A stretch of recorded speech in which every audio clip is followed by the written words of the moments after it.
అందరికీ నా నమస్సులండి. బాగున్నారా?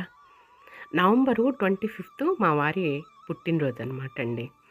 అయితే కేకు తయారు చేద్దాము అనుకున్నాననమాట. ఎందుకంటే అయ్యప్పల సేవ నిమిత్తం వెళ్తున్నాం గదండీ! మనకి వెసులుబాటు, సౌకర్యం ఉన్నప్పుడు వెళ్తూ ఉన్నాం అనమాట మా వారు నేను. అయితే నాన్ వెజ్ అనేది తీసుకోవటం లేదనమాట. ఆహ్, డిసెంబర్ 8 వరకు రామాలయంలో అయ్యప్పల సేవ ఉన్నదనమాట అండి. అప్పటి వరకు ఉన్నదనమాట. ఇంకా తర్వాత అయ్యప్పలంతా కూడాను శబరిమల వెళ్తారనమాట. అప్పటి రోజు వరకు ఉన్నదనమాట అండి. అయితే మనం వచ్చేసేసి మా వారి పుట్టినరోజు నాడు కేకు తయారు చేద్దాము అనుకున్నాననమాట. నేను మామూలుగా ఎలా పడితే అలా ఉండాలండి. అందుకోసం అని చెప్పేసి నేనైతే కనిపించకుండా వీడియో అయితే తీస్తుందనమాట. రామయ్య తండ్రి కూడా వచ్చేసిందండి. ఇదిగోండి గోధుమ పిండి, బెల్లము, పాలు, పచ్చి కొబ్బరి తురుము బట్టి పెట్టేసుకున్నాను. కొంచెం సాల్ట్ అయితే వేసుకుంటున్నాను. ఇక అలాగే కొంచెం యాలకుల పొడి అనమాట అండి. ఇక వీటితోటి తయారు చేసి ఎందుకంటే ఇలా మీతోటి స్టార్టింగ్ నుంచి నాన్ వెజ్ తీసుకోవట్లేదని ఎగ్స్ వేస్తాం కదా మెయిన్ కేకులో, అందుకోసం అని చెప్పేసి నేను ఆ వివరం చెప్పానమాట అండి. ఇక అయితే మనం ముందుగా ఇదిగోండి కొంచెం సాల్ట్ అయితే వేసుకోవాలి. బూరెల్లోకైనా అలాగే పాల తలకల్లోకైనా మనం పొంగల్లోకైనా సరే కొంచెం సాల్ట్ వేస్తే ఆ టేస్ట్ వేరండి, ఆ రుచి వేరనమాట. ఇదిగోండి ఇక తర్వాత పచ్చి కొబ్బరి తురుము అయితే వేసుకుంటున్నాను. తర్వాత బెల్లం అనమాట. ఆర్గానిక్ బెల్లం అయితే మంచిదండి, ఆరోగ్యానికి చాలా మంచిది. మైదా కాకుండా గోధుమ పిండి యూజ్ చేసుకుని వాడుకుంటానమాట అండి. తర్వాత పాలు పోస్తున్నానమాట. ఈ రాగి బౌల్స్ కరెక్ట్గా కొలత పెట్టేసుకున్నానమాట. గోధుమ పిండి అయితే 2 బౌల్స్ పెట్టేసుకున్నానండి. ఇక తర్వాత ఇంకొక బౌల్ కూడా పట్టింది రాగి బౌల్ తోటి పాలు. ఇక బీట్ చేస్తున్నానమాట. పుట్టినరోజు అంటే ఏదో ఒక స్పెషల్ ఉండాలి కదా!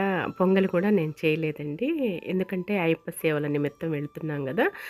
అందుకోసం చెప్పేసి ఇక కేక్ అయితే తయారు చేద్దాము. పచ్చి కొబ్బరి ఉన్నది, అలాగే బెల్లం తోటి చక్కగా పుట్టినరోజు నాడు తయారు చేస్తే ఆయనకి సంతోషంగా ఉంటుందిగా. పైపెచ్చి రామయ్య తండ్రి కూడా వచ్చేసిందండి. నెల 15 రోజులు, నెల 20 రోజులు అవుతుందనమాట. తను కూడా వచ్చేసింది. అందుకోసం చెప్పేసి కేక్ తయారు చేసి ఆయనకి సాటిస్ఫైగా ఉంటుంది. స్వీట్ అంటే ఇష్టం కదా, అందుకోసమని చేస్తున్నానమాట అండి. ఈసారి అయితే హాటే చేయి మమ్మీ అని అంటే కొంచెం గోధుమ పిండితో చిప్స్ తయారు చేసి కదండి మీకు వీడియో అప్లోడ్ చేశాను కదా, అలాగే కొంచెం చక్రాలు అయితే తయారు చేశాను అనమాట. ఇక స్వీట్ అయితే కేక్ తయారు చేస్తున్నానండి.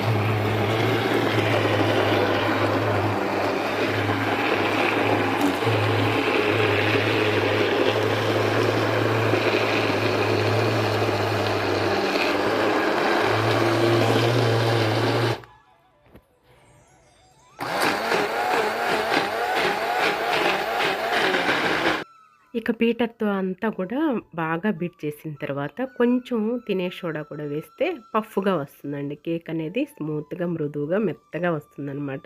మనకు తెలిసిన విషయమే కదా! కొంచెం తినే సోడా అయితే వేసుకున్నాననమాట అండి. ఇక మొత్తం కూడా ఈ విధంగా బీట్ చేస్తే ఆ బెల్లం అనేది, పాలనేవి, అలాగే గోధుమ పిండి అనేది మొత్తం కూడా చక్కగా బీట్ అవుతుందనమాట. బీటర్‌తో బీట్ చేస్తున్నాననమాట అండి. ఇక ఇంట్లో పిల్లలొచ్చారన్నా సరే, ఏదన్నా మనకి విశేషమన్నా సరే, కొంచెం మనకందరికీ పనులు గదండీ! ఎలా ఉంటే అలా ఉంటాం గదా! అందుకోసమని నేను కనిపించలేదండి. ఇదిగోండి ఇక పెద్ద కుక్కరైతే తీసుకున్నాను. లోపల ఈ విధంగా స్టాండ్ అయితే పెట్టుకున్నాననమాట. ఈ కుక్కర్ గిన్నెకి మొత్తం నెయ్యి అప్లై చేసుకుంటున్నానండి. ఈ నెయ్యి అప్లై చేసుకొని మొత్తం గూడా ఈ కుక్కర్ గిన్నెలో పోసేసుకొని ఇలా మొత్తం గూడా టిప్ చేసామనుకోండి, అంతా సమపాళల్లో ఉంటుంది చక్కగా. ఇక మనం కుక్కర్‌లో పెట్టేసుకొని, ఇక గ్యాస్ మీడియంలో పెట్టేసుకొని, ముప్పావు గంట సేపు ఇక చక్కగా అలా ఉంచేసుకోవటం అనమాట. గ్యాసు సిమ్‌లోనే ఉంచుకోండి. పెద్ద పొయ్యి మీదే పెడుతున్నా, పెద్ద కుక్కర్ కాబట్టి సిమ్‌లో ఉంచేసి, గ్యాస్ కట్టర్‌తో సహా మూత పెట్టేసుకొని, విజిల్ పెట్టొద్దండి. విజిల్ పెట్టకుండా ముప్పావు గంట సేపు అలా ఉంచేసేసుకుంటే చక్కగా మనకి కేక్ అనేది రెడీ అయిపోతుందనమాట. మా వారు కనిపిస్తారులెండి బర్త్‌డే రోజు చక్కగా కేకు తింటూ. నేనైతే ఈ వీడియోలో నేను కనిపించలేదండి. ఇక ముప్పావు గంట సేపు మనం కదిలించకుండా ఉంటే మంచి సువాసన వస్తుందనమాట. ఎగ్స్ వాడట్లేదు కదా, గోధుమ పిండితో మనం తయారు చేసుకుంటున్నాం. బెల్లంతోటి, పాలతోటి, పచ్చి కొబ్బరితోటి కేక్ అయితే తయారు చేస్తున్నాను అనమాట అండి. మీకు ఒక విషయం చెప్దాం అనుకుంటున్నానండి. ఫస్ట్ స్టార్టింగు మా పెద్ద బాబు గోపీకృష్ణ పుట్టినరోజు నుంచి స్టార్ట్ అవుతుందనమాట, జూలై నుంచి. తర్వాత ఆగస్టులో చిన్న బాబు బలరామ నాగకిషోరు, తర్వాత గాయత్రి, ఆగస్టు నెలలోనే ఇద్దరు పుట్టినరోజులు. తర్వాత అక్టోబర్లో రామయ్య తండ్రిది, ఈ తర్వాత సెప్టెంబర్లో నాది, అక్టోబర్లో రామయ్య తండ్రిది, నవంబర్లో మా వారిది అనమాట. ఇలా కంటిన్యూగా ఉంటాయండి పుట్టినరోజులు అనమాట. ఆశ్చర్యంగా ఉన్నది కదా. ఇదిగోండి, ఇక కుక్కర్ టైం అయితే అయిపోయింది. చక్కగా 30 గంట సేపు ఇల్లంతా మంచి సువాసన వస్తుందన్నమాట అండి. ఇదిగోండి, ఈ చాకుతోటి ఒకసారి చెక్ చేశానండి, అంటుకోలేదనమాట. ఇక మళ్ళా మీకు చూపించాలి కదా, మళ్ళీ మూత తీసి అందుకోసమని నేను చూపిస్తున్నాను అనమాట. ఇదిగోండి, అంటుకోలేదు అస్సలకి, చక్కగా ఇక వచ్చేస్తుందనమాట. పైకి తీసి ఒక పావు గంట సేపు ఫ్యాన్ కొని, లేదంటే మామూలుగా రూమ్ టెంపరేచర్ వరకు ఉంచితే చక్కగా ఆరిపోయిన తర్వాత అప్పుడు కేకు చక్కగా వస్తుందన్నమాట అండి. ఇక తీసి ఉంచేసానమాట. ఆరిపోయిన తర్వాత తీసుకుంటే మంచిగా వస్తుంది అనమాట అండి కేక్ అనేది. చూసారా, చక్కగా తయారైంది చూస్తుంటేనే. ఇక చల్లారిపోయిందనమాట. చాకుతోటి ముందు చుట్టూతా ఇలా తీసుకుంటే త్వరగా వచ్చేస్తుంది అనమాట. ఇలా మనం అన్నీ కూడా బలమైన పదార్థాలతో తయారు చేసుకుంటే చిన్నపిల్లల దగ్గర నుంచి పెద్దవాళ్ళ సైతం చక్కగా తినేసేయచ్చు అనమాట. వారం రోజుల వరకు నిల్వ ఉంటుందండి, ఫ్రిడ్జ్లో ఉంచుకుంటాం కదా, వారం రోజుల వరకు చక్కగా ఉంటుందన్నమాట, బాగుంటుందన్నమాట అండి. మరి బేకరీ షాప్లో కేకులా కాకపోయినా మన చేతులతోటి, మన పదార్థాలతోటి తయారు చేసుకున్న కేకు డిఫరెంట్గా ఉంటుంది. చూసారు, కుక్కర్ గిన్నెకు కూడా ఏం అంటుకోలేదు, చక్కగా విడిపోయి వచ్చేసింది. మంచి ఫ్లేవర్ వస్తుంది, అలాగే మంచి ఆకారంలో వచ్చేసింది కేకు కూడా. చాలా నచ్చిందండి, చాలా బాగా వచ్చేసింది అనమాట. పచ్చి కొబ్బరి బలమే, అలాగే గోధుమ పిండి బలమే, పాలతోటి ఈ విధంగా తయారు చేశానమాట. బెల్లంతో, ఆర్గానిక్ బెల్లంతో చాలా బాగా వచ్చిందనమాట. మెత్తగా మృదువుగా ఉన్నదనమాట అండి. చూసారా, బ్రౌన్ కలర్ షేప్లో ఎంత బాగున్నదో, చూస్తుంటే నోరూరిపోతుంది కదా. ఇదిగోండి, ఇక కట్ చేస్తున్నాను అనమాట పీసులు. ఇక మా వారికి చాలా సంతోషం వేసింది. మరి అంత స్వీట్గా ఉండదు, మరి అంత తీపి లేకుండా ఉండదండి, మీడియంగా ఉంటుందన్నమాట. పంచదార వాడకుండా బెల్లం వాడుకొని చేసుకోండి. కేకు గిన్నె కూడా ఉన్నదండి, కేకు గిన్నెలో కూడా మనం తయారు చేసుకోవచ్చు అనమాట.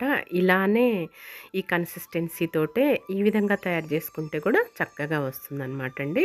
నేనైతే కుక్కర్ గిన్నెలో పెట్టేసి ఈ విధంగా ఈసారి ఇలా తయారు చేశాను అనమాట అండి. చాలా అప్పటికప్పుడు మనకి ఏమీ లేకుండా 30 గంట సేపు టైం స్పెండ్ చేసామనుకోండి, ఈ పదార్థాలతోటి చక్కగా కేక్ అయితే రెడీ అయిపోతుంది. వారం 10 రోజుల వరకు మనం ఫ్రిడ్జ్లో పెట్టేసుకుంటే చక్కగా నిల్వ ఉంటుంది అనమాట.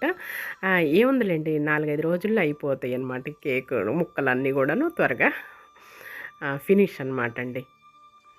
ఇదిగోండి, చూసారా, మెత్తగా స్పాంజీ లాగా బాగున్నాయి అన్నమాట.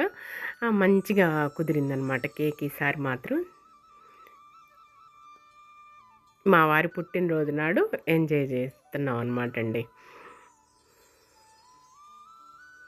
అదిగోండి, చక్కగా బాగా వచ్చేసిందనమాట. బాగా మెత్తగా స్పాంజీలా వస్తుందనమాట. ఈ ప్రాసెస్ తోటి, ఈ కన్సిస్టెన్సీ తోటి చక్కగా ఈ పదార్థాలతో తయారు చేసుకుంటే ఎంతో బలమండి. కేకు దేంతో తయారు చేసామనుకున్నారు? గోధుమ పిండి, బెల్లం, కొబ్బరి అన్ని ఐటమ్స్ కలిపి చేసిందండి. హెల్తీ ఫుడ్ అనమాట. మెత్తగా బ్రహ్మాండంగా ఉందండి.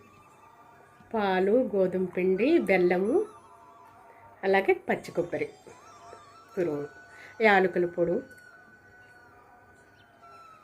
మెత్తగా బ్రహ్మాండంగా ఉంది. హెల్తీ ఫుడ్ అండి.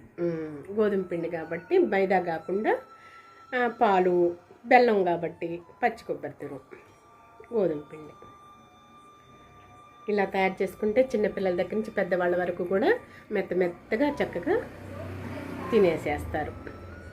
పసపసలాడుతారు, మెత్తగా వెళ్ళిపోతుంది తినే కొద్ది. అవును, తినే కొద్ది మెత్తగా దూదిలాగా ఉంది.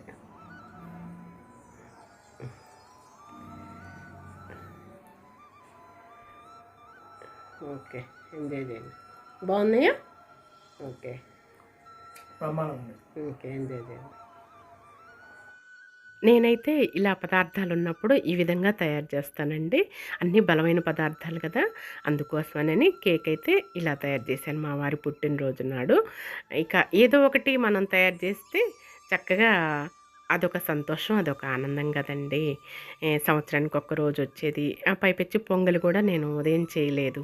ఇక స్వామివారి దగ్గరికెళ్ళి నమస్కారం చేసుకొనొచ్చారు. మారుతినగర్ దేవాలయం దగ్గరికి వెళ్ళేసి స్వామిని రామయ్య తండ్రి ఇక అయ్యప్ప సేవల నిమిత్తం రామయ్య తండ్రి కూడా మాతో వచ్చిందండి. ఇక తను కూడా సేవ చేసుకుందనమాట రామాలయంలో అయ్యప్పలకు. ఇక మధ్యాహ్నం భోజనం చేసి అయితే వచ్చేసామనమాట. ఉదయాన్నే గారెలకైతే వేశాననమాట అండి. ఆ రోజు పుట్టినరోజు. ఇక ఈరోజు ఎంజాయ్ చేశాం కదా! ఈరోజుటి వీడియో ఇదేనండి. మళ్ళీ రేపటి వీడియోలోనే మరో మంచి వీడియోతో, మరో మంచి అంశంతో మీ ముందుకు వచ్చేస్తానండి. అంతవరకు సెలవు. నమస్కారం అండి.